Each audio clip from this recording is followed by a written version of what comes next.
لا حول ولا قوة إلا بالله العلي العظيم حسبنا الله ونعم الوكيل ونعم المولى ونعم النصير أعوذ بالله من الشيطان الرجيم بسم الله الرحمن الرحيم الحمد لله الذي ليس لقضائه دافع ولا لعطائه مانع ولا كصنعه صنع صانع وهو الجواد الواسع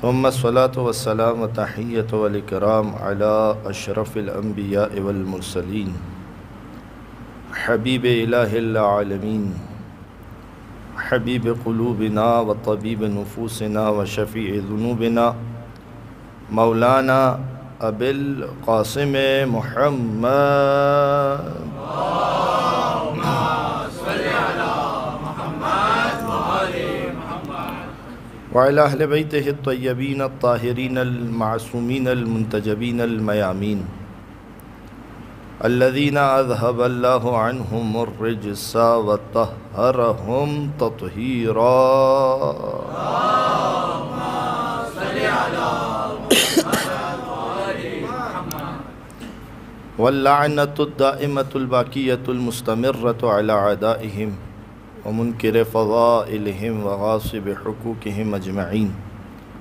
أما بعد فقد قال الله الحكيم بسم الله الرحمن الرحيم هو الذي خلق الموت والحياة ليبلوكم أيكم أحسن عملا وهو العزيز الغفور. ایک مل کر درود پڑھ دیجئے محمد و آل محمد پر.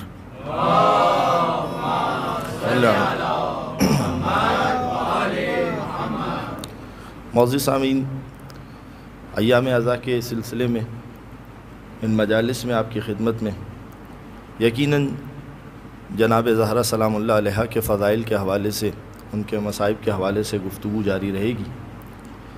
آج کی جو مجلس ہے یہ ایک تمہیدی مجلس ہے، اور اس میں جو عنوان میں نے منتخب کیا ہے وہ یہ ہے کہ آپ کی خدمت میں یہ پیش کیا جائے کہ جنت کا انفراسٹرکچر کیا ہے،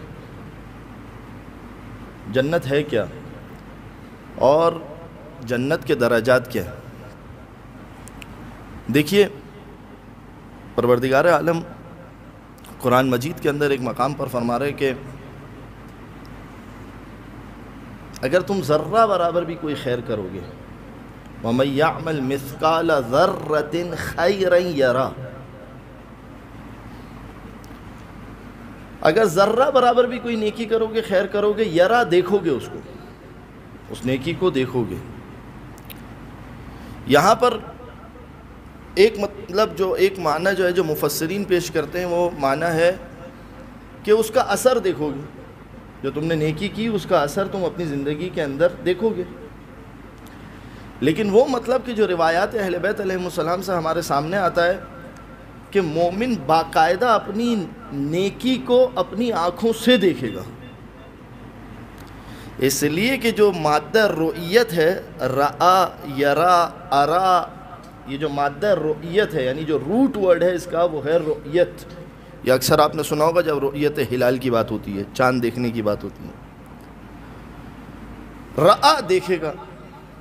کئی ساری ایک روایت ہے قبر کے اندر کس طریقے سے دیکھے گا، نماز تمہاری جو نماز پڑھی ہے اسے کس صورت میں دیکھو گے، جو روزہ رکھا ہے اسے کس صورت میں دیکھو گے، جو حج کیا ہے اسے کس صورت میں دیکھو گے. کئی ساری روایات ہمارے پاس موجود ہے، دیکھے گا انسان.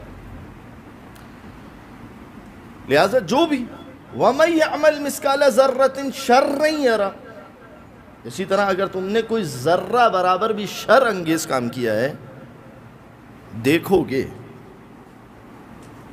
توجہ فرما رہے ہو؟ وہ آیت جو میں نے آپ کے سامنے سرنامہ کلام میں پیش کی، اس آیت کے اوپر ذرا غور کیجیے. ایک آیت مشہور و معروف ہے کہ جو ہمارے یہاں پر اکثر عام طور پر پڑھی جاتی ہے.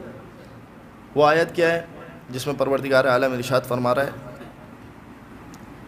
هو الذی خلق الموت والحیات، پروردگار عالم وہ ہے کہ جس نے موت کو بھی خلق کیا اور حیات کو بھی خلق کیا۔ کمال یہ ہے خلقت موت کا ذکر پروردگار عالم نے خلقت حیات سے پہلے کیا ہے۔ یہ جو ہم عام طور پہ کہتے ہیں نا کہ کسی بھی کام کو شروع کرو تو پہلے اس کا اختتام دیکھ لو، اینڈنگ کیا ہے۔ پروردگار عالم نے جب حیات کا ذکر کر رہا هو الذی خلق الموت، اس نے موت کو خلق کیا، والحیات، اور حیات کو خلق کیا۔ کیوں؟ فلسفہ کیا ہے اس موت اور حیات کا؟ لیبلوکم ایکم احسن عملا، تاکہ پروردگار چاہتا ہے کہ دیکھ لو کہ تم میں سے اچھا عمل کرنے والا کون ہے۔ یہ دیکھو مولا امیر علی ابن ابی طالب علیہ الصلوۃ والسلام، ایک درود پڑھیے محمد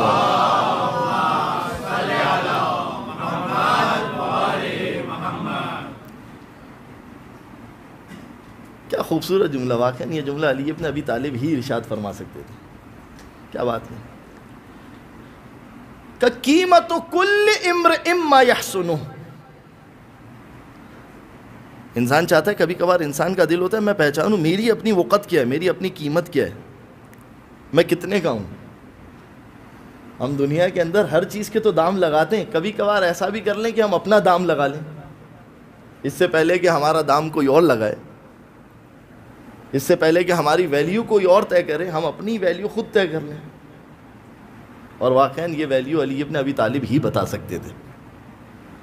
قیمت کل امرئ ما یحسنہ،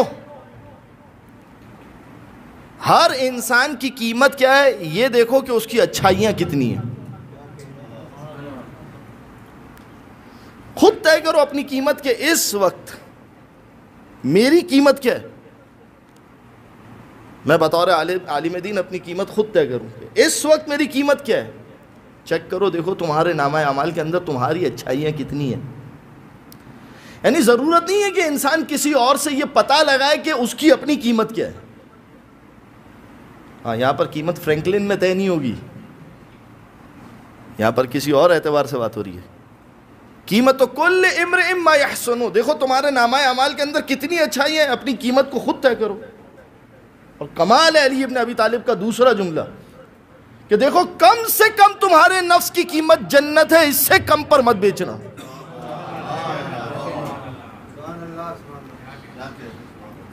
اگر بیچنا ہی ہے نفس، اور یاد رکھیے گا کہ یہ قیمت وہ نہیں لگا رہا کہ جسے اپنے نفس کی قیمت کا اندازہ نہیں ہے، وہ نہیں لگا رہا، یہ قیمت وہ لگا رہا ہے کہ جس کے خود کے نفس کی قیمت مرضی پروردگار ہے۔ وَمِنَ النَّاسِ مَن يَشْرِي نَفْسَهُ ابْتِغَاءَ مَرْضَاتِ اللَّهِ، اللہ کے بندوں میں سے ایک ایسا بھی ہے کہ جو اپنے نفس کو اللہ کی مرضی خرید کر بیچ دیتا ہے۔ کیا کمال قیمت علی ابن ابی طالب کے نفس کی، کہ اگر اپنا نفس بیچا تو کیا لیا؟ مرضی پروردگار۔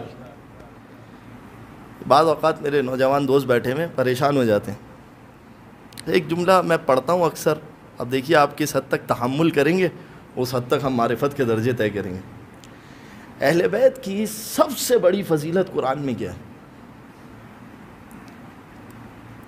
سوال ہے، سوال آپ لوگوں کے ذہنوں تک پہنچ گیا تو اب جواب دے دیتا ہوں۔ سب سے بڑی فضیلت اہل بیت کی ہے قرآن مجید کے اندر آیت تطہیر۔ انما یرید اللہ لیذھب عنکم الرجس اہل البیت ویطہرکم تطہیرا۔ اللہم صلی علی سب سے اہم قیمت کیا ہے، سب سے بلند مقام کیا ہے؟ یہ آیت تطہیر۔ اب میرا جی تو چاہتا ہے کہ یہاں پر ایک دو سوالات آپ کے ذہن میں ڈال کر بغیر جواب دیے آگے بڑھ جاؤں، لیکن پھر ایسا نہ ہو کہ آپ کے ذہن اتنے متحیر اور مشوش ہو جائیں کہ بات کو جو ہے وہ تحمل کرنا مشکل ہو۔ بہرحال دیکھیے کہاں تک سفر چلتا ہے۔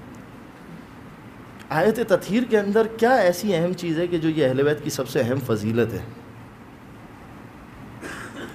دو چیزیں، ایک طہارت اہل بیت، پاکیزگی اہل بیت، دوسرا یہ کہ اللہ نے ارادہ کر لیا،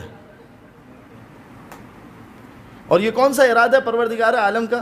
حتمی ارادہ، طے کر لیا کہ ہم نے جو پاکیزہ ترین ہستی ہے وہ یہ ہے۔ مگر کمال نہیں ہے کہ اس سے بڑی فضیلت باپ نے بھی خریدی اور بیٹے نے بھی خریدی۔ یہ آیت جو میں نے ابھی آپ کے سامنے پڑھی، ذرا توجہ کیجئے، ساتھ ہیں میرے آپ سب انشاءاللہ تعالی۔ کیا ہے اہل بیت کی سب سے بڑی فضیلت؟ اللہ کا ارادہ یہ ہے کہ اہل بیت کو پاک کر دیں۔ توجہ کیجئے، اب میں کہہ رہا ہوں کہ اس سے بڑی بھی ایک فضیلت ہے، وہ یہ ہے کہ وَمِنَ النَّاسِ مَن يَشْرِي نَفْسَهُ ابْتِغَاءَ مَرْضَاتِ اللَّهِ، بندوں میں سے ایک ایسا بھی ہے کہ اپنے نفس کو اللہ کی مرضی کے عوض بیچ دیتا ہے۔ توجہ کیجئے، آیت تطہیر کہہ رہی ہے اللہ کا ارادہ اہل بیت کو پاک کرنا، اور یہ آیت کیا کہہ رہی ہے کہ انہوں نے پاکیزگی کے عوض نہیں بیچا اپنے نفس کو، نفس بیچ کے اللہ کا ارادہ ہی خرید لیا۔ توجہ کیجئے گا، اصلاً ارادہ الہی خرید لیا۔ سورہ مبارکہ دہر جا کے دیکھیں، وَمَا تَشَاءُونَ إِلَّا أَن يَشَاءَ اللَّهُ، آپ لوگ کچھ اور چاہتے ہی نہیں ہیں بلکہ آپ کی مرضی، آپ کی مشیت وہی ہے کہ جو اللہ کی مشیت ہے۔ جو اہل بیت نے چاہا، ایک مقام ہے، ایک بلندی ہے، معرفت کا ایک درجہ۔ ایک مل کر درود پڑھ دیجئے محمد و آل محمد پر۔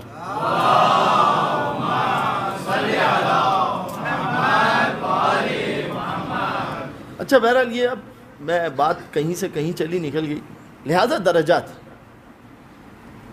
جب قیمت ہر انسان کی جنت ہے، مولا کیا فرما رہے ہیں؟ کم سے کم تمہاری قیمت کیا ہے؟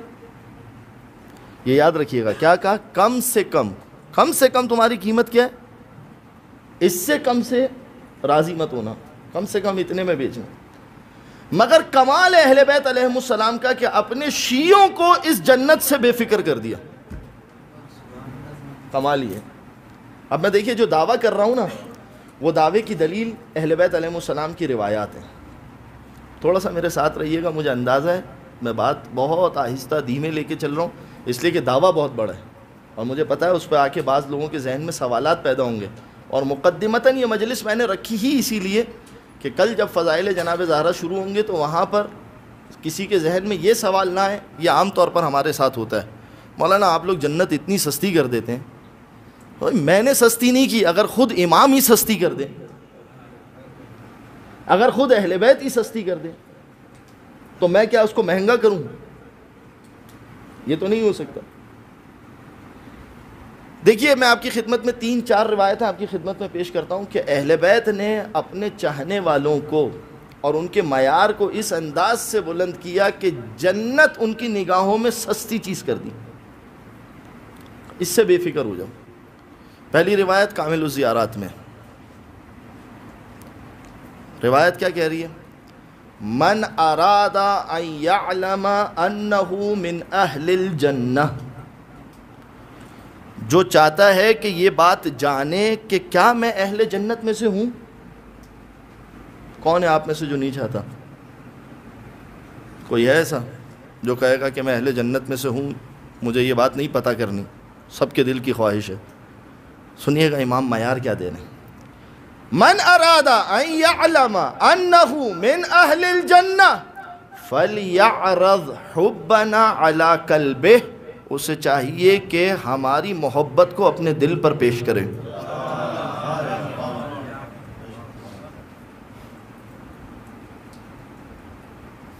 ہماری محبت اپنے دل پر پیش کرے۔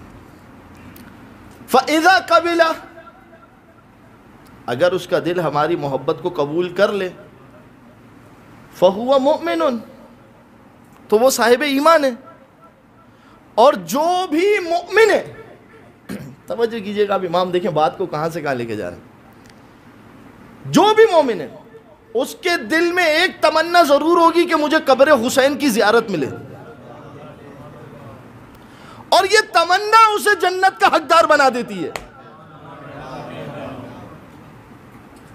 ابھی جانا نہیں،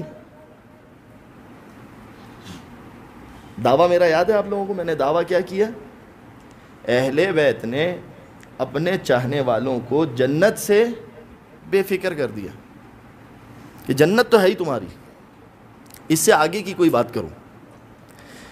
یعنی واقعاً کبھی کبھار ہے نا انسان اپنا شرف دیکھے، اپنی بلندی دیکھے. وہ سنا ہے آپ نے ایک قصہ واقعہ، آپ کے چہروں پہ تھوڑی سی رونق آ جائے اور نوجوان دوست میرے ساتھ ساتھ چلیں اور میری باتیں آپ کے ذہنوں میں بیٹھ جائے. میں اس لیے بہت آہستہ آہستہ چل رہا ہوں. وہ سنا ہے آپ نے ایک قصہ، ایک شخص کھڑا ہوا سگریٹ پی رہا تھا، ایک دوسرا شخص آیا، کہا یار کتنی سگریٹ پیتے ہو، اگر تم سگریٹ نہیں پیتے نا تو یہ جو سامنے بلڈنگ ہے نا یہ تمہاری ہوتی ہے کہ نہیں. تو اس نے سوال کیا، اس نے کہا اچھا یہ بتاؤ کیا تم پیتے ہو کہ نہیں پیتے ہو؟ کہا نہیں پیتا. کہا تو یہ تمہاری ہے؟ کہا نہیں یہ میری نہیں ہے. پھر اس نے جواب دیا میں سگریٹ پیتا ہوں مگر پھر بھی یہ میری ہی ہے. تو یہ میں مثال دے رہا ہوں صرف آپ کے اذہان کو قریب کرنے کے لیے. آپ کے اس کا یہ مطلب نہیں ہے کہ کل بچے جائیں اور سگریٹ لے لیں گا، وہ سگریٹ والی کی بلڈنگ تھی، ٹھیک ہے، صرف آپ کے ذہنوں کو قریب کرنے کے لیے. توجہ کی. یعنی اہل بیت چاہتے کیا ہیں؟ اہل بیت چاہتے ہیں کہ یار تم اپنے نفس کی قیمت لگاؤ نا، جنت سے اوپر کی بات کرو، اٹک مت جاؤ جنت و جہنم پر آ کے. سنیں ایک قصہ آپ کی خدمت میں پیش کرتا ہوں، کیا کمال کا قصہ ہے. انشاءاللہ لطف اندوز ہوں گے، آپ کی ایمان کی حرارت میں اضافہ ہوگا. ایک مل کر درود پڑھیے محمد و آل محمد پر.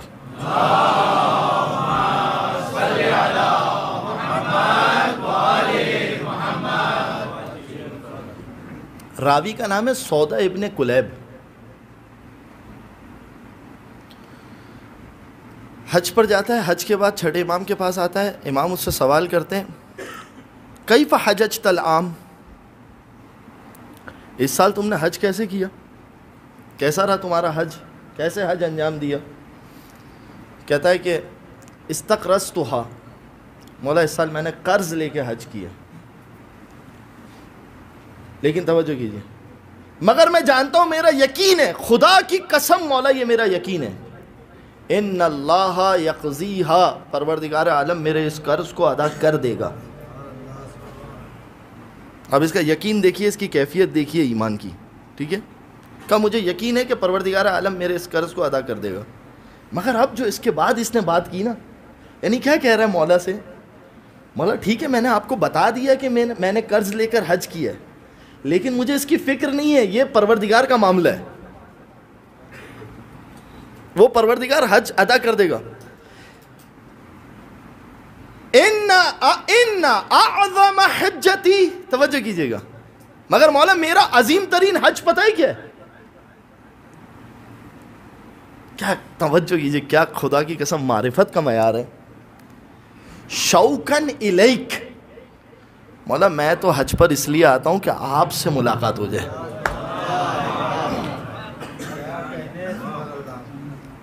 توجہ کیجئے، کہا آپ سے ملاقات ہو جائے، میں اس لیے حج پر آتا ہوں. شوقاً الیک، آپ کی طرف آؤں. بعد المغفرہ، پروردگار عالم نے، اب یہ بھی دیکھیں کتنا کمال ہے کہ میں نہیں چاہتا کہ گناہوں سے آلودہ ہو کے آپ کے پاس آؤں، اس لیے میں بیت اللہ کا حج کر کے آپ کے پاس آتا ہوں. اللہ اکبر. لیول چیک کریں آپ معرفت کا، کہتے ہیں نا. تو میں حج پر اس لیے جاتا ہوں کہ اپنے آپ کو گناہوں سے پاک کر کے مغفرت کے بعد آپ کے پاس آ جاؤں. شوقاً الیک وإلی حدیثک، آپ کی باتیں سنوں جو آپ فرماتے ہیں، ان چیزوں سے لطف اندوز ہوں. اب سنیں مولا نے کیا کیا، اس نے اپنی معرفت دکھائی نا. اب مولا نے ادھر سے بتایا کہ دیکھو ہم تمہیں کہاں لے کر جانا چاہتے ہیں اور کس مقام پر لے کر جانا چاہتے ہیں. توجہات رہے ساتھ. مولا نے کہا کہ پروردگار یہ چاہتا ہے کہ تیرے حج کا قرضہ میرے ذریعے سے ادا ہو جائے. مولا نے اپنا مسلح ہٹایا، مسلح کے نیچے سے 20 دینار یعنی 20 سونے کے سکے نکالے، اسے دیے، کہا کہ یہ جو ہے تیرا قرض جو ہے وہ ادا ہو گیا، حج کا جو تھا وہ ادا ہو گیا. پھر مسلح ہٹایا، 20 دینار اور نکالے. توجہ کیجئے گا، ایک اس نے حج کیا تھا، دوسرا کیا کام کیا تھا؟ شوق یہ ہے کہ آپ کی زیارت ہو. تو وہاں سے 2 چیزیں تھی، تو یہاں یہ نہیں ہو سکتا کہ ایک چیز آئے گی. پھر امام نے مصلی ہٹایا، پھر 20 دینار نکالے، اسے کہا یہ 20 دینار رکھ، تیری زندگی بھر کے خرچے کے لیے کافی ہے، یکفیک لمعونتک، جو تمہارا خرچہ ہے اس کے لیے کافی ہے۔ اب اس نے ایک سوال کیا، 2 چیزیں تو اس نے بھی کی تھی، 2 چیزیں امام نے بھی کر دی، تیسری چیز اس نے سوال کیا، مولا میری موت کا وقت کیا ہے؟ اللہ اکبر، خدا کی قسم ایسے اصحاب تھے، امام نے اس معیار پر رکھا تھا۔ بات ہو نا یہاں پر ابھی موت کی بات ہو نا، مولانا قبر، اچھا ہم میں سے کسی کو نہیں پتا کب تک ہیں، یہ بھی نہیں پتا کہ کل کیا ہے، پرسوں کیا ہے، کچھ نہیں پتا۔ ایک بات آپ کے ذہن میں ڈالوں، روایات کے اندر ہے، روایت کے اندر یہ ہے کہ اکثر ذکر موت انسان کو طول عمر عطا کیا کرتا ہے۔ موت کا ذکر کرو کثرت سے، یہ تمہارے لیے طولانی عمر کا باعث ہے۔ پروردگار عالم، میں واقعہ مکمل کر رہا ہوں مگر اس بات کو سن لیجئے۔ دیکھیں جس طریقے سے ہمارے کچھ نظام ہوتے ہیں نا، قوانین ہوتے ہیں، صبح اتنے بجے اٹھنا، پھر آفس جانا، پھر گھر آنا، پھر بچوں کے ساتھ وقت، ہمارا ایک اپنا نظام ہے۔ ایک نظام وہ ہے کہ جو پروردگار عالم کا نظام ہے، اس نظام کو اگر کوئی انسان سمجھ جائے نا، اور اس نظام کو اگر کوئی انسان درک کر لے، میں کم سے کم اتنی شیورٹی لے سکتا ہوں کہ کبھی زندگی میں کسی کے آگے اس کا ہاتھ پھیلا ہوا نہیں ہوگا۔ اگر انسان اس نظام کو سمجھ جائے کہ جو پروردگار عالم کا نظام ہے، اور نظام کمال ہے۔ رزق کا نظام پروردگار عالم کا کیا ہے، پروردگار عالم کس نظام کے تحت رزق بانٹتا ہے، یہ ساری چیزیں۔ بہرحال واقعہ ادھورا رہ جائے گا، وقت مکمل ہو جائے گا، میں اس واقعے کو مکمل کروں۔ اب امام نے، ہے میرے ساتھ ہیں آپ لوگ سب واقعات، پہلے کیا کیا امام نے اسے کہا یہ حج کے پیسے لے لو، پھر 20 دینار دیے، کہا یہ تمہاری زندگی بھر کا خرچہ کافی ہو جائے گا۔ اب اس نے سوال کیا، مولا میری زندگی ہے کتنی؟ امام نے جواب کیا دیا، توجہ کی، امام نے کہا کہ چاہے چھوٹی ہو زندگی چاہے بڑی ہو زندگی، آج مرو یا کل مرو، تمہیں اس سے فرق نہیں پڑنا چاہیے۔ اما ترضا ان تکون معنا، کیا اس بات پر راضی نہیں ہو کہ تو ہمارے ساتھ ہوگا؟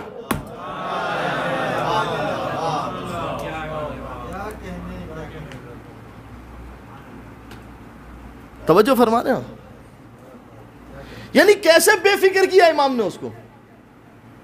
کل اگر وقت رہا اور اگر موقع بنا تو حارث عاور کا قصہ آپ کی خدمت میں پیش کروں گا، اس سے ملتا جلتا قصہ۔ توجہ کیجئے، امام نے اس کو یہ نہیں کہا کیا اس بات پر راضی نہیں ہو کہ تم اہل جنت میں سے ہو، وہ تو ہے ہی تمہاری۔ اب اگر علی کا چاہنے والا ایک ماتمی، ایک عزادار بیٹھ کے یہ سوچے کہ میں ماتم کر رہا ہوں اس لیے کہ مجھے جنت مل جائے، لہذا جب کبھی شعراء یہ اشعار پڑھا کریں پریشان نہ ہو جائیں کریں، واقعاً یہ اشعار روایات کے مطابق ہیں۔ مثلا مثال کے طور پر ریحان اعظمی نے ایک شعر لکھا، جنت میں قدم رکھتے نہیں سرور و ریحان، جنت میں جو مولا کی عزاداری نہ ہوتی۔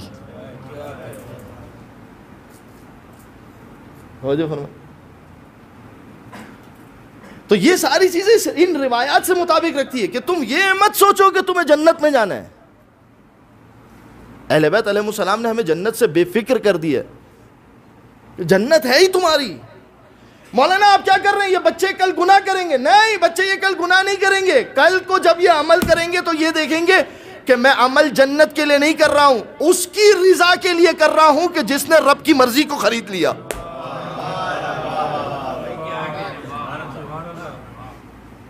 توجہ فرما رہے ہیں ہم؟ میں اس لیے نہیں کر رہا، میں عمل اس لیے نہیں کر رہا، میں نماز اس لیے نہیں پڑھ رہا مجھے جنت ملے، وہ تو ہے ہی میری۔ مولا سے کسی نے آ کے کہا تھا نا، مولا آپ کے والد جو ہے وہ جہنم میں جائیں گے، امام نے مسکرا کے کیا جواب دیا؟ اللہ اکبر، جس کی محبت جنت میں لے جائے۔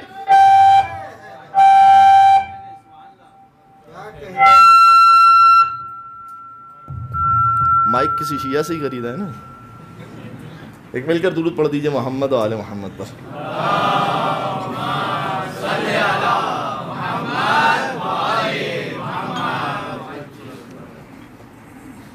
توجہ فرمائیے، اہم ہے نکتہ، واقعہ اہم ہے۔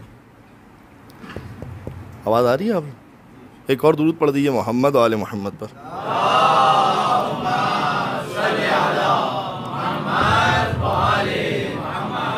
انشاءاللہ. تو مولانا نے اس کو کیا جواب دیا کہ جس کا بیٹا جنت اور جہنم کا تقسیم کرنے والا اس کا باپ آنکھ میں ہوا. توجہ کیجیے. یہ مولانا نے یعنی یہ مولانا نے اس کو زیادہ طویل نہیں سمجھایا. گویا کہ مولانا نے اس کو کہا کہ تم اپنے کام سے کام رکھو, وہاں کیا کرنا ہے ہمیں پتہ ہے. ہاں بعض لوگ ایسے ہوتے ہیں انہیں تفصیل سے جواب نہیں دیا جاتا, کیونکہ جسے ولایت اہل بیت کسی صورت ہضم ہی نہیں ہو رہی ہو. بھئی آیتوں سے ولایت سمجھا دی, ہضم نہیں ہو رہی. روایتوں سے ولایت سمجھا دی, ہضم نہیں ہو رہی. مثالوں سے ولایت سمجھا دی, ہضم نہیں ہو رہی. تو ٹھیک ہے بابا, جس کی جنت ہے جب وہ تمہیں جہنم میں ڈالے گا تب سمجھ جانا.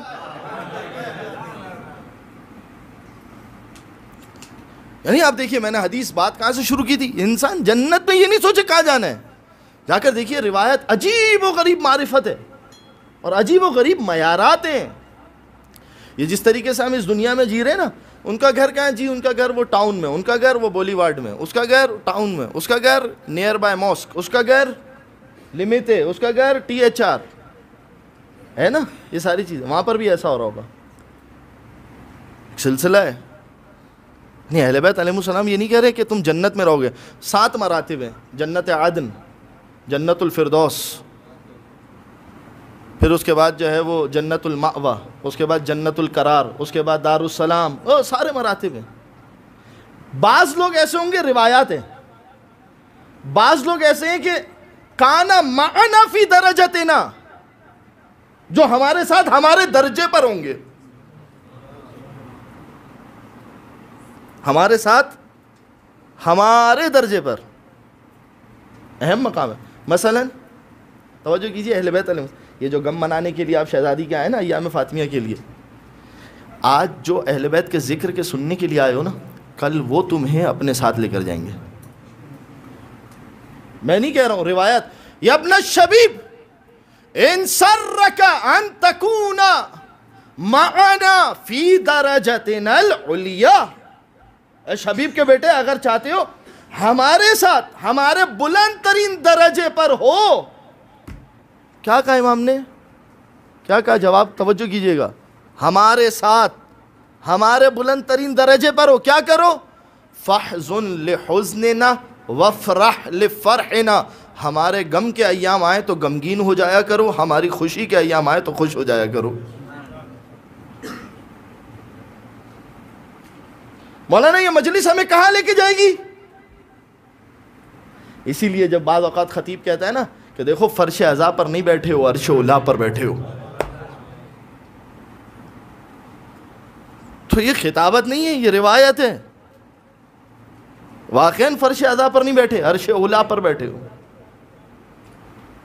کیوں؟ اس لیے کہ یہ وہ سبب ہے کہ جس کے ذریعے سے تم اس درجے پر جاؤ گے. پہلی روایت میں نے آپ کی خدمت میں کیا پیش کی, ابھی تیزی سے آپ کی خدمت میں جو ہے وہ چیزیں پیش کرتا ہوا جاؤں تاکہ آج ہی کے دن جو ہے وہ اس پہلے عنوان کو سمیٹ سکوں. ایک مل کر ذرا درود پڑھ دیجئے محمد و آل محمد پر.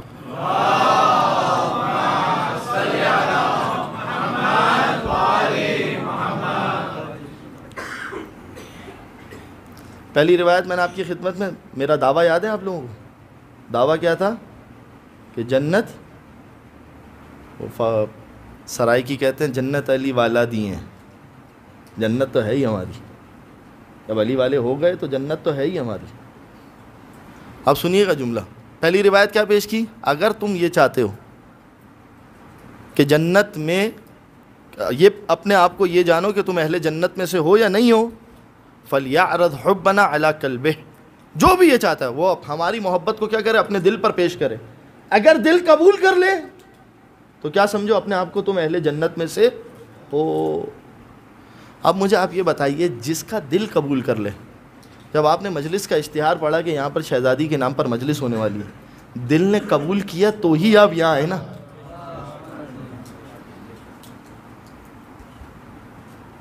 تو جو فرما رہے ہیں انسان اپنا مقام دیکھے کہ نگاہ قدرت میں ہمارا مقام کیا ہے. اب اس کے بعد دوسری روایت سنیں. راوی آیا, راوی کا نام ہے, ابھی اگر میں خطا نہ کروں, عمر ابن یزید. راوی ہے، چھٹے امام کے پاس آیا، کہتا ہے کہ انی سمعت انت تقول، میں نے یہ سنا ہے کہ آپ یہ بات کہتے ہیں کہ جو بھی ہمارا چاہنے والا ہے وہ سب کے سب جنت میں ہوں گے، کلہم فی الجنہ۔ اس کا مطلب یہ ہے کہ اس زمانے میں بھی کچھ لوگ ایسے تھے کہ جن کو یہ بات اٹکتی تھی، مگر اس نے آ کے امام سے چیک کروا لیا، سوال کر لیا امام سے آ کے، کہا کہ میں نے یہ سنا ہے کہ آپ یہ کہتے ہیں کہ آپ کے جتنے بھی چاہنے والے سب جنت میں ہوں گے، کلہم فی الجنہ۔ امام نے کہا ایسا ہی ہے، واللہ اقول، میں ایسا ہی کہتا ہوں، خدا کی قسم میں ایسا ہی کہتا ہوں۔ اچھا مولا سب جنت میں ہوں گے؟ کہا سب جنت۔ اب سنیں اب دوسرا سوال، اب کہہ رہا ہے مولا ان الذنوب لکثیر کبار، مگر مولا بہت سارے ایسے ہیں کہ جو گناہ بھی کرتے ہیں، بہت سارے گناہ ہیں ان کے، پھر کیا ہوگا؟ اب امام نے جواب دیا، کہا دیکھو جنت تو یا محمد مصطفیٰ آئیں گے شفاعت کریں گے، یا ہم آئیں گے شفاعت کریں گے۔ یہ نہیں ہو سکتا کہ ہم شفاعت کریں اور ہماری شفاعت رد کر دی جائے، یہ غیر ممکن ہے۔ ہم آئیں گے شفاعت کریں گے تمہیں جنت میں، وَلَكِنَّنِي أَتَخَوَّفُ عَلَيْكُمْ فِي الْبَرْزَخِ، مگر مجھے تمہارے اوپر برزخ کا خوف ہے۔ کیا ہے مجھے تمہارے اوپر؟ برزخ میں تمہارے ساتھ کیا ہوگا؟ سوال کیا اس نے، مولا مل برزخ۔ اب یہ عام طور پہ لوگوں کے ذہن میں ہوتا ہے اور اس کے اوپر جو ہے وہ بہت ساری بنیادیں کھڑی کی جاتی ہیں، مولا برزخ یہ بتائیے۔ مولا نے کہا کیا الحیات القبر الی یوم القیامہ، قبر سے لے کر اور یوم قیامت جو محشر تک کی زندگی ہے، یہ جو ہے وہ برزخ ہے، ہمیں یہاں پر تمہارے اوپر خوف ہے۔ اچھا کمال دیکھیے کیا ہے، واللہ یہ اہل ولایت ہونے کا شرف ہے۔ امام نے یہ نہیں کہا کہ یہاں تو پکی سزا ہے، یہ نہیں کہا ہے، توجہ ہے میرے اس جملے کو درک کیا آپ نے؟ کہہ دیتے یہاں پر تو ہے ہی ہے سزا، یہ نہیں کہا امام نے، کہ اتخوف، خوف ہے کہ تم کہیں برزخ میں نہ پھنس جاؤ۔ مگر یہ مولوی ہے کہ جسے ڈائریکٹ جہنم میں ڈالنا ہوتا ہے سب کو، یہ تو پکا جہنمی۔ یاد رکھیے گا جب دنیاوی معاملات ہوتے ہیں نا تو آپ لوگ پتہ کیا کہتے ہیں، جب کوئی دنیاوی معاملات میں پریشان ہو، آپ سب کے سب جتنے بھی بیٹھے ہیں یا کوئی بھی ہو، ہمارے بزرگ ہو، ہمارے بڑے ہو، والد، کہ لوگوں کو پازیٹیو وائبس دو، پازیٹیو وائبس۔ وائے کہ اس لیے کہ وہ بیچارہ اسٹرگل کر رہا ہے، آپ اس کو پازیٹیو وائبس دو گے تو وہ آگے بڑھ جائے گا۔ اچھا یہ بات آپ کو پھر اس معاملے میں کیوں خیال نہیں آتی؟ آخرت کے معاملے میں کیوں خیال نہیں آتا؟ آخرت کے معاملے میں جیسے ہی لوگوں سے کہے کہ بھائی تم جنتی ہو، مولانا بہو گناہ کرے چھے، یہ کیسے آپ نے سب کو پروانہ دے دیا؟ دنیا میں تو آپ کہہ رہے تھے کہ پازیٹیو وائبس دو،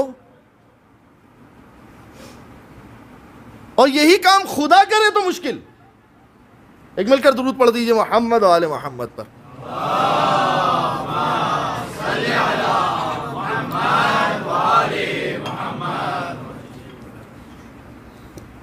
توجہ فرما رہے ہیں؟ لہذا پروردگار عالم نے پازیٹیو وائبس دی ہیں۔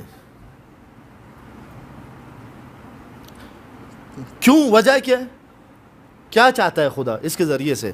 سنیے اب اس کی اصل کو سنیے کہ خدا چاہتا کیا ہے۔ خدا چاہتا ہے کہ کوئی بھی علی والا میری رحمت سے مایوس نہ ہو جائے۔ میں کسی علی والے کو مایوس نہیں کرنا چاہتا۔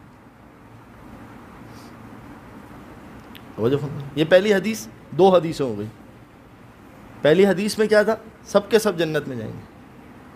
اپنے نفس کو، اپنے دل کے اوپر ہماری محبت کو پیش کرو تو تمہیں سمجھ میں آ جائے گا کہ تم اہل جنت میں سے ہو یا اہل جہنم میں سے ہو۔ دوسری حدیث میں نے کیا پیش کی؟ جو عمر ابن یزید کی چھٹے امام سے حدیث ہے، اس میں مولانا نے کیا کہا؟ کلہم فی الجنہ، سب کے سب واقعی جنت میں ہوں گے۔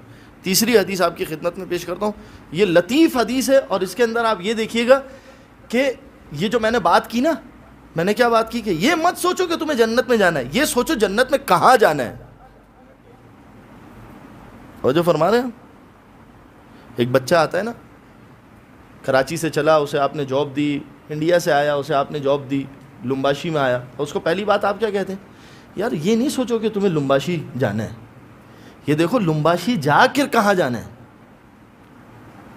لمباشی تو تم پہنچ گئے، اب دیکھو وہاں پر تمہیں اسٹرگل کیا کرنی ہے، وہاں پر تمہیں کیا محنت کرنی ہے کہ جس کے بعد تم ایک اچھے مقام پر جاؤ، یہ سوچو، ہے یا نہیں؟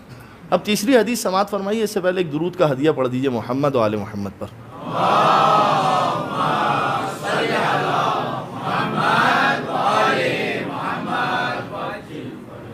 اسے دیکھیے گا حدیث، واقعاً کمال مولا نے جو اہل بیت کے چاہنے والوں کو اس انداز سے بے فکر کیا ہے۔ ایک اور درود پڑھ دیجئے محمد و آل محمد۔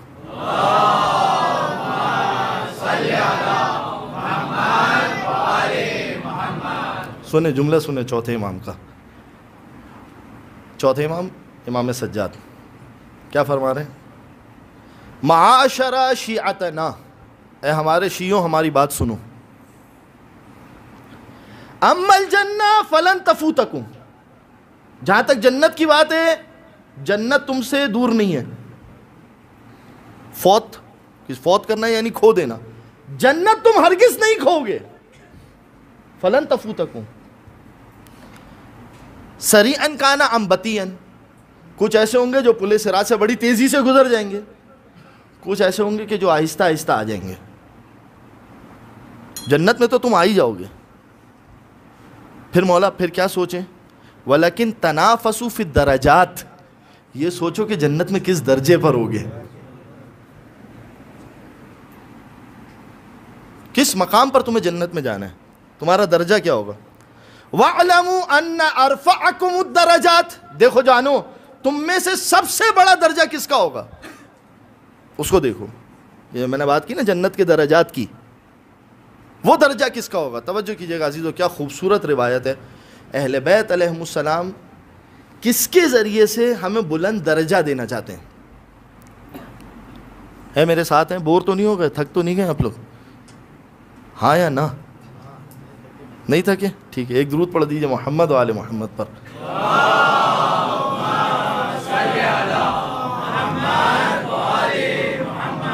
نہیں میں زیادہ وقت نہیں لوں گا، بس یہ روایت دیکھو تمہارے میں سب سے بلند درجہ کس کا ہے۔ وَأَحْسَنَكُمْ قُصُورًا وَدُورًا وَأَبْنِيَّةً، اور سب سے اچھا بنگلہ کس کا ہوگا، محل سب سے اچھا کس کا ہوگا، یہ دیکھو۔ گھر سب سے اچھا کس کا ہوگا، یہ دیکھو۔ ابنیہ، ابنیہ کہتے ہیں بلڈنگ، بلڈنگ سب سے اچھی کس کی ہوگی، یہ دیکھو۔ تم اس چیز کی طرف نظر کرو۔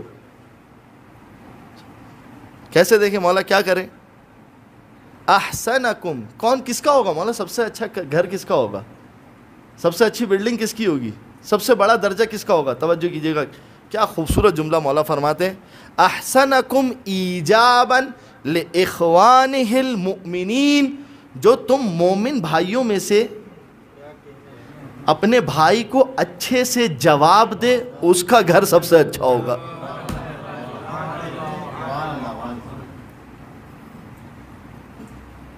یعنی اہل بیت کیا چاہتے ہیں؟ جنت سے بے فکر کر کے، توجہ کیجئے گا، جنت سے بے فکر کر کے چاہتے ہیں کہ دیکھو تمہارا جو مال بھی ہو نا اپنے مومن کے اوپر خرچ ہو رہا ہو، وہ فقط جنت کے لیے نہیں خرچ ہو رہا ہو، کیونکہ بندہ چاہتا ہے نا میں نے اپنا مال خرچ کیا تو مجھے اس کے عوض میں کچھ ملے۔ مولا کہہ رہے کہ یہاں پر خرچ کرو، وہاں پر بنگلہ لو،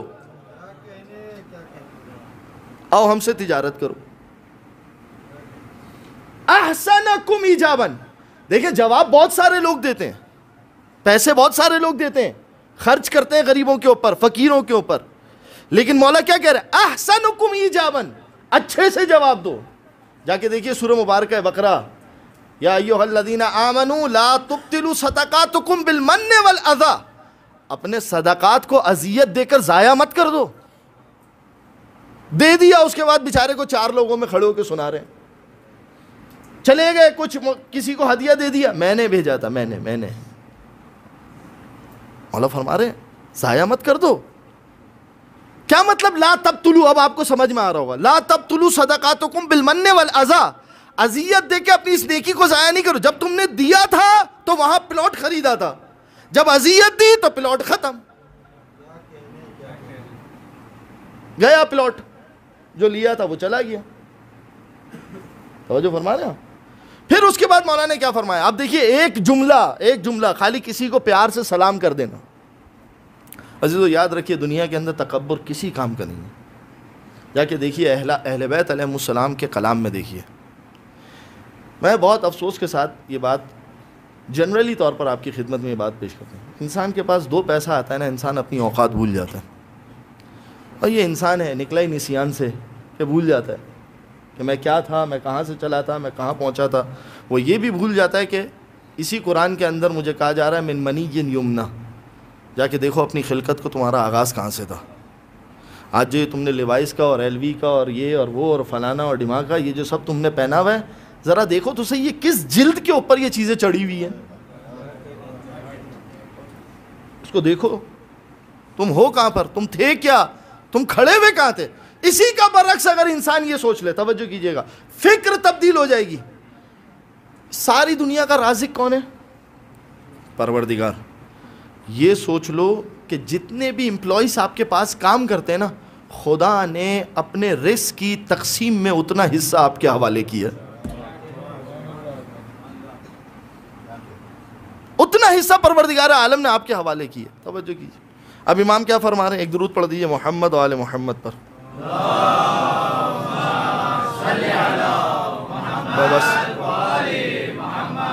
میں تیزی کے ساتھ اسے مکمل کرتا ہوں اس روایت کو. انشاءاللہ تعالیٰ کل جو ہے وہ پھر فضائل جناب زہرا پہ گفتگو. پھر اس کے بعد امام کیا فرماتے ہیں؟ وَأَكْثَرُهُمْ مُوَاسَاةً لِفُقْرَاء. کس کا سب سے بڑا گھر ہوگا، کس کی سب سے بڑی بلڈنگ ہوگی، کس کے پاس سب سے بڑا مرتبہ ہوگا، یہ اب آپ کے ذہن میں رہے کہ جو فقراء اپنے فقیر بھائیوں کے ساتھ کس طریقے سے پیش آتا ہے. جو سب سے زیادہ اچھے طریقے سے پیش آئے گا جنت میں پروردگار عالم سب سے بڑا مقام اس کے لیے رکھے گا. پھر اس کے بعد امام کیا فرماتے ہیں؟ ان اللہ عز وجل لا یقرب واحد منکم الی الجنہ بکلمۃ طیبۃ. جب تم کبھی کسی اپنے بھائی کے ساتھ ایک میٹھا بول بولتے ہو نا، پروردگار عالم اس میٹھے جملے کی وجہ سے تمہیں اپنے جنت کے درجات میں قریب تر کر دیتا ہے. کچھ بھی نہیں کیا، آپ کے پاس بندہ آیا، یار پریشان ہوں، فکر نہیں کر، اہل بیت کی ذات ہے، شہزادی سے توسل کریں انشاءاللہ تعالیٰ تمہاری مشکل حل ہو جائے گی.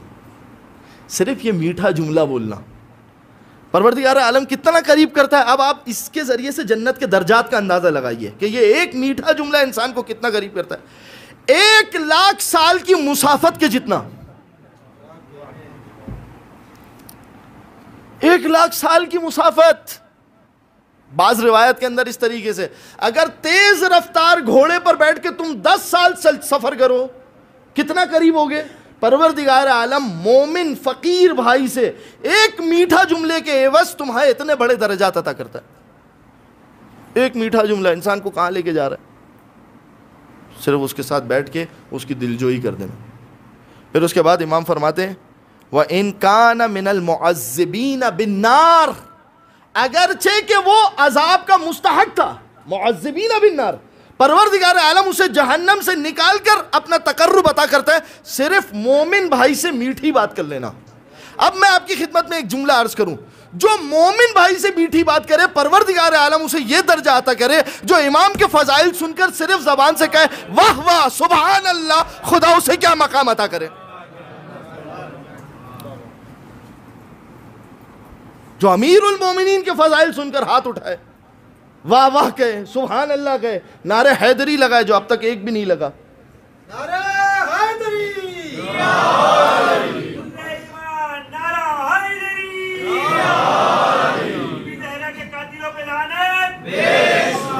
بے شمار. اب آپ مجھے بتائیے کہ پروردگار عالم اسے کیا عطا کرے کہ جو امیر المومنین کے لیے اچھے کلمات ادا کرے. اب وقت نہیں ہے ورنہ میں روایت آپ کی خدمت میں پیش کرتا. اگر آپ اجازت دیں کل میں تھوڑا سا اس موضوع کو کنٹینیو کر کے پھر انشاءاللہ تعالیٰ جو ہے وہ ہم شہزادی کے فضائل پر آئیں گے. اب امام اس کے بعد ایک جملہ کہتے ہیں فلا تحتکر الاحسان الی اخوانکم. یہ جو تم اپنے بھائی کے ساتھ نیکی کرتے ہو نا، اسے چھوٹا مت سمجھو،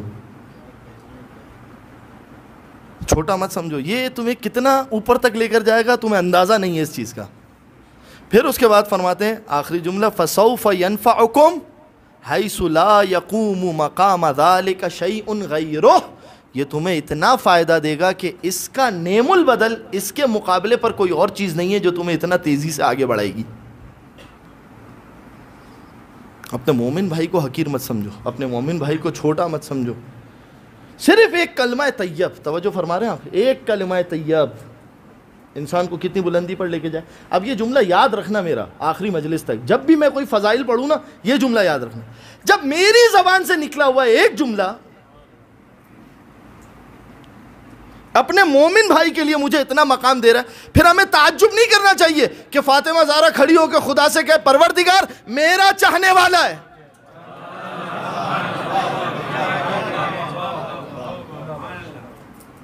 یہ میرا چاہنے والا ہے، جو فرما رہے ہیں نام رکھا ہے راوی نے، صرف نام رکھا ہے فاطمہ۔ مجھے اندازہ ہے کہ بچوں کے امتحان ہیں اور کوشش کریں کہ آپ لوگ اگر وقت پر آ جائیں تو ہم پر وقت 45-50 منٹ مجلس انشاءاللہ ختم کر دیں گے۔ نوحہ خواہ جو لڑکے ہیں ماتم دار ہیں، کوشش کریں کہ شہادت کی شب ہو، شہادت کے دن ہو تو 2 نوحے پڑھیں، ورنہ ایک نوحے کے اوپر اکتفا کریں تاکہ بچوں کے امتحان وغیرہ ان چیزوں کے اندر خلل نہ ہو، ہماری عبادت کسی اور کا نقصان نہ کرے انشاءاللہ۔ کیا کہا امام نے؟ توجہ کیجئے امام کس طرح سے احسان کر رہے ہیں۔ کہا کہ ہارون مکفوف اداس بیٹھے ہوئے، کہا ہارون کیا ہوا اتنے اداس کیوں بیٹھے ہو؟ کہا مولا خدا نے بیٹی دی ہے۔ کہا تو بیٹی دی ہے تو اس میں اداس کیوں ہونا؟ کہا اچھا چھوڑو یہ بتاؤ نام کیا رکھا ہے؟ اس نے کہا کہ میں نے نام رکھا ہے فاطمہ۔ جیسے ہی کہا کہ نام فاطمہ رکھا ہے، ایک مرتبہ امام کی آنکھوں میں آنسو آ گئے۔ کہا ان سمیتہا فاطمہ، جب تو نے اس کا نام فاطمہ رکھ ہی دیا ہے۔ اب 3 جملے مولا نے کہے، کہا فلا تلتمہا، اسے کبھی تماچا نہ مارنا۔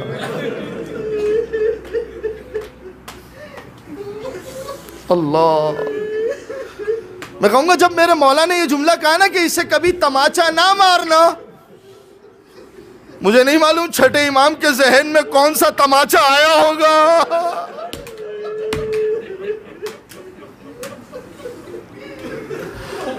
ہاں میرے مولا کے ذہن میں وہ منظر آیا ہوگا کہ جب ایک ملون نے شہزادی کے منہ پر تماچا مارا تھا۔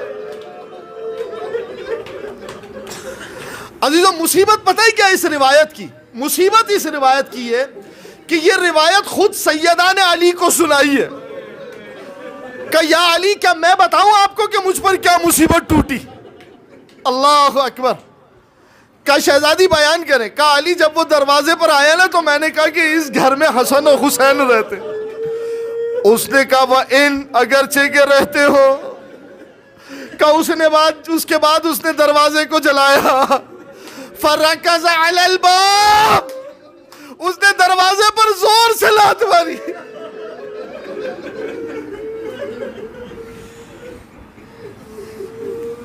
اس دروازے میں جو کیل لگی تھی، علی میرا محسن شہید ہو گیا، یا علی میرا محسن شہید ہو گیا۔ اب اس کے بعد سننا شہزادی کیا بیان کرتی ہیں، یا علی میں نے وہ دروازہ ہٹایا، اس کے بعد میں نے اپنے دونوں ہاتھوں کو پھیلایا، میں دونوں ہاتھوں کو پھیلا کے اس کے سامنے کھڑی ہو گئی کہ میں تجھے علی کو نہیں لے جانے دوں گی۔ اب جو اس نے میرے منہ پر تماچا مارا، میرے کانوں کی بالیاں اڑ گئی۔ میں ایک جملہ کہوں گا عزیزو، اگر اس پر گریہ کرو کہ میں تمہارا احسان مند رہوں گا۔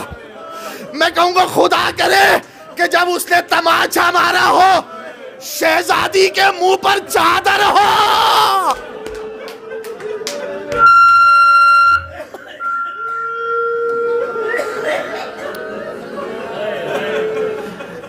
ہارون مخفوف جب بیٹی کا نام رکھا ہے نا فاطمہ، فلا تلتمہا، بس سنیں اب اس کے بعد کیا جملہ کہا، تماچا مت مارنا اسے کبھی بھی۔